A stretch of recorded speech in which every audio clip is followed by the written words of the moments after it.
morning and welcome to this week's episode of the Friday Tech Roundup. If you're ready to hear about the latest and greatest within the world of tech, you've come to the right place. Let's go. Number one, it's hard to ignore the news of Jeff Bezos stepping down from Amazon, and with that the promotion of Jassy to future CEO. What we're seeing here is the latest evidence that big tech is increasing its focus on cloud. For those not in the know, Jassy spent the past 2 decades building the company's cloud business, Amazon Web Services, from scratch. And in succeeding Bezos as a major tech CEO, Jassy is following a path previously travelled by Satya Nadella, who ran Microsoft's successful Azure cloud business before his promotion to CEO in 2014. You can discover more by using the first link below.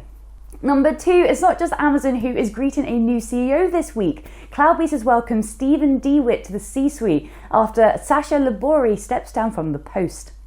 DeWitt brings 35 years experience, including steering businesses towards exit strategies, whether that be initial public offerings or acquisitions by larger companies.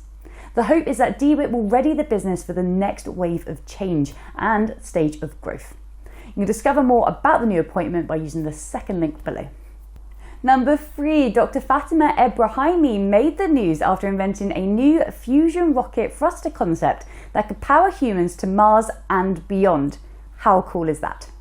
The physicist who works for the US Department of Energy's Princeton Plasma Physics Laboratory, otherwise known as PPPL, designed the rocket, which will use magnetic fields to shoot plasma particles into the vacuum of space. You can read more about Fatima's invention and the impact on space exploration by clicking on the third link below. Number 4, Microsoft hit the news after placing a bet on the future of remote working with the launch of Viva.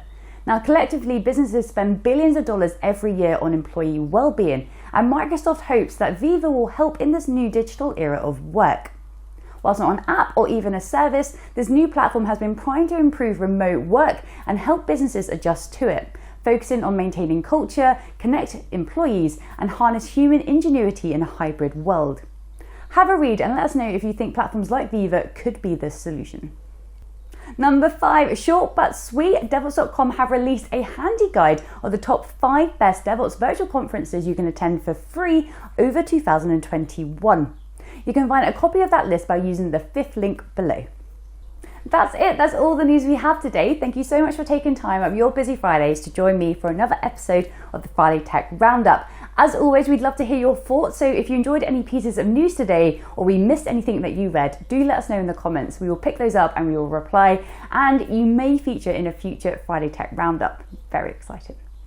And other news, we are just a couple of weeks away from the very first Amazon Connect Immersion Day taking place in Feb, and the DevOps Playground have announced the February session, which is taking place on the last Thursday of this month, so be sure to check that out too. Otherwise, I hope you enjoyed the rest of your Friday, and I look forward to catching up next week with more tech news.